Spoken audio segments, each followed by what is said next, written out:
sampaikan, yaitu penerangan tentang gelar para ulama. Gelar para ulama pada zaman dahulu ketika dia seorang, apakah dia diberi gelar asy-syekh, apakah dia diberi gelar al-faqih, apakah dia diberi gelar al-alim, dan apakah orang itu diberi gelar hadratus syekh. Dari 4 gelar ini ada urutannya dan ada beberapa syarat yang harus dipenuhi oleh seorang yang berilmu. Makanya ketika saya sampaikan, mudah-mudahan kita orang awam, mudah-mudahan rajin bisa belajar ngaji di majelis taklim, agar kita mempunyai target untuk seperti ulama-ulama, guru-guru kita pada zaman dahulu yang menimba ilmu dari gurunya, terus ke gurunya, terus ke gurunya, terus sampai kepada para sahabat, terus sampai kepada Nabi kita Muhammad SAW, terus Nabi Muhammad sampai kepada Jibril, Jibril sampai kepada Allah Subhanahu wa Ta'ala. Gelar para ulama yang pertama ada namanya asy-syekh. Asy-syekh ini syaratnya harus hafal 2 kitab hadis.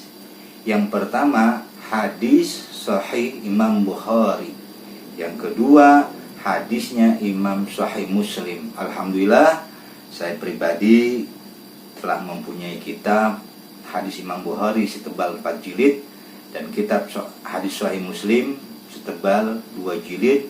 Alhamdulillah saya pernah ngaji kepada guru saya. Yang kedua ada gelar al-faqih. Syaratnya apa al-faqih? Orang tersebut harus hafal 2000 hadis sahih. Jamaah yang dimuliakan Allah Subhanahu wa Ta'ala. Kemudian gelar para ulama yang ketiga ada namanya al-alim. Ya, dia berilmu, ya, paham agama. Syaratnya apa? Orang tersebut harus mampu menghafal rubu'ul Quran, 1/4 dari Al-Quran. Bukan hafal saja yang disebut gelar alim, tahu tafsirannya, tahu asbabun nuzul, sebab turunnya ini ayat, bisa menjelaskannya, itu baru disebut al-alim. Syaratnya dia harus menghafal 1/4 dari Al-Quran. Yang keempat, yang terakhir, gelar para ulama yang paling tinggi adalah gelar hadratus syekh. Ini tidak sembarangan orang-orang yang belajar di Mekah mendapat gelar hadratus syekh. Dulu yang waktu mendapat gelar hadratus syekh yaitu Ki Haji Muhammad Hasyim Asy'ari, pendiri Nahdlatul Ulama. Ki Hasyim Asy'ari diberi gelar hadratus syekh karena harus mampu, syaratnya yaitu dia menghafal kitab hadis yang bernama Kutubus Sittah.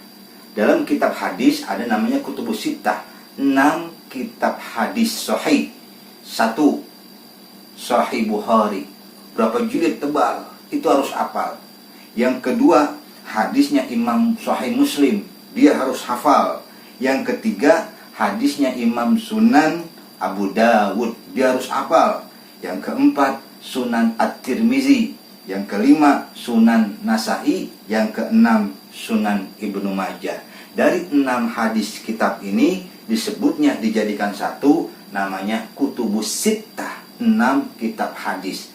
Semua kalau 6 kitab hadis ini yang berjilid-jilid, lebih dari 20 jilid, maka orang itu mendapatkan sudah gelarnya asy-syekh lewat, al-faqih lewat, al-alim lewat, dan yang paling tinggi gelar para ulama hadratus syekh. Jemaah yang dimuliakan Allah Subhanahu wa Ta'ala, kesimpulannya bagi kita orang yang awam, ya, kita belajar dengan guru-guru kita, walaupun kita tidak hafal seperti guru-guru kita menghafal hadis, paling enggak kita orang yang mau belajar ilmu agama, duduk di majelis taklim, dengerin apa yang disampaikan, pelajaran oleh guru-guru kita. Mudah-mudahan bermanfaat. Wallahu a'lam bishawab.